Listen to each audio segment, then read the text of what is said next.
আসসালামু আলাইকুম। সম্মানিত দর্শক শ্রোতা, আজকের বিষয় হচ্ছে ভারত কঠিন বড় ধরনের একটা সিদ্ধান্ত নিয়েছেন। সেই সিদ্ধান্তে বাংলাদেশের অবস্থান খুবই একটি বিপদগ্রস্ত হতে পারে, এমনকি বাংলাদেশের একটা প্রভাব, বড় ধরনের একটা প্রভাব পড়বে। সে বিষয়ে সংক্ষেপে আপনাদের সাথে শেয়ার করছি। ভারত তৎকালীন সময়ে অর্থাৎ আওয়ামী লীগ সরকারের আমলে ভারত একটা প্রকল্প হাতে নিয়েছিল।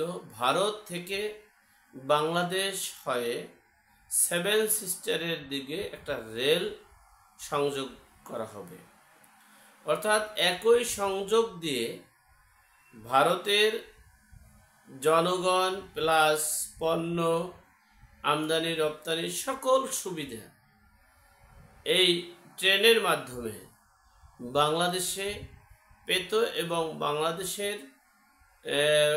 বাংলাদেশ দিয়ে সেভেন সিস্টার যে কমিউনিকেশন যোগাযোগ, ভারত বাংলাদেশ এবং সেভেন সিস্টারের যে যোগাযোগ ব্যবস্থা, এই যোগাযোগ ব্যবস্থাকে উন্নত করার জন্য আধুনিক যুগে এই ট্রেন লাইনের সংযোগ দেওয়ার সিদ্ধান্ত নিয়েছিল এবং এমনকি কাজ করা শুরু করেছিল। কিন্তু বাংলাদেশের প্রেক্ষাপটে এই 5ই আগস্টের পর থেকে ভারত সবসময় বলে আসছে, আমরা অন্তর্বর্তীকালীন সরকারের সাথে কোনো বিষয়ে আগাতে চাচ্ছি না। উন্নয়ন বলেন আর যোগাযোগ বলেন আর যা কিছুই বলেন না কেন, আমরা একটা নির্বাচিত সরকারের সাথেই সব কিছু বিষয়ে আলোচনা করব এবং কাজ করব। সেক্ষেত্রে এই ডক্টর মোহাম্মদ ইউনূসের সহযোগিতা করে নাই ভারত। অপরদিকে ডক্টর মোহাম্মদ ইউনূস অনেক লবিস্ট নিয়োগ করে অর্থ দিয়ে এই ভারতের সাথে সুসম্পর্ক করতে চেয়েছিল।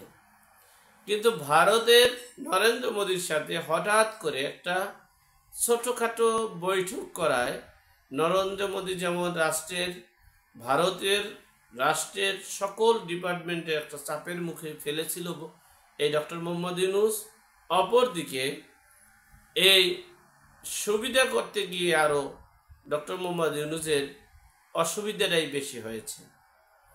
ক্রমাগতই ভারত তারা চাচ্ছে খুব দ্রুত এবং নির্বাচিত জনপ্রতিনিধির কাছে ক্ষমতা হস্তান্তর করতে দেওয়া এই ডক্টর মোহাম্মদ ইউনূসকে।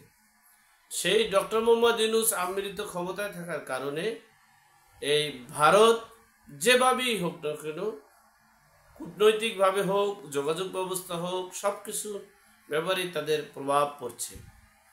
এই ভারত বাংলাদেশ এবং সেভেন সিস্টারের রেল লাইনটা সংযোগটা তাৎক্ষণিকভাবে স্থগিত করে দিয়েছেন এবং ভারতের বাংলাদেশের সাথে কোনো বিষয়ই যোগাযোগ, আমদানি রপ্তানি, পাসপোর্ট সহ কোনো বিষয়ই তারা আন্তরিকতা দেখাচ্ছে না এবং সকল বিষয়ই তাদেরকে বাংলাদেশকে অবহেলিত করছে এই ডক্টর মোহাম্মদ ইউনূসের কারণে।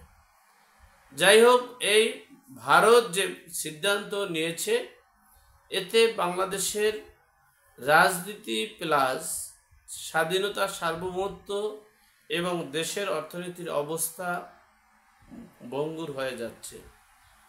কারণ প্রতিবেশী রাষ্ট্র, সে যত কিছুই হোক না কেন, তিনি আমার প্রতিবেশী রাষ্ট্র।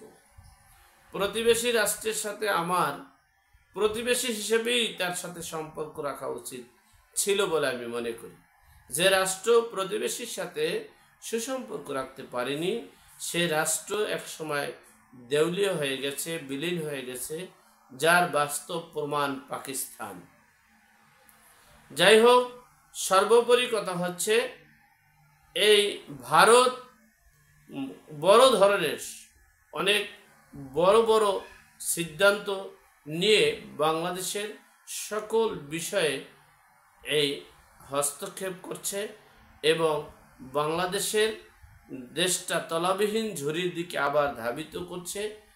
এখন দেখার বিষয় বাংলাদেশের প্রশাসন, বাংলাদেশের এই অন্তর্বর্তীকালীন সরকার সহ রাজনৈতিক দলগুলো কি চাচ্ছে। বাংলাদেশটা কি তলাবিহীন ঝুড়ি সহ দেউলিয়া রাষ্ট্রে পরিণত করতে চাচ্ছে, নাকি একটি গণতান্ত্রিক রাষ্ট্র, স্বাধীন সার্বভৌমত্ব রাষ্ট্র উন্নয়নের দিকে ধাবিত করতে যাচ্ছে, সেটাই এখন দেখার বিষয়।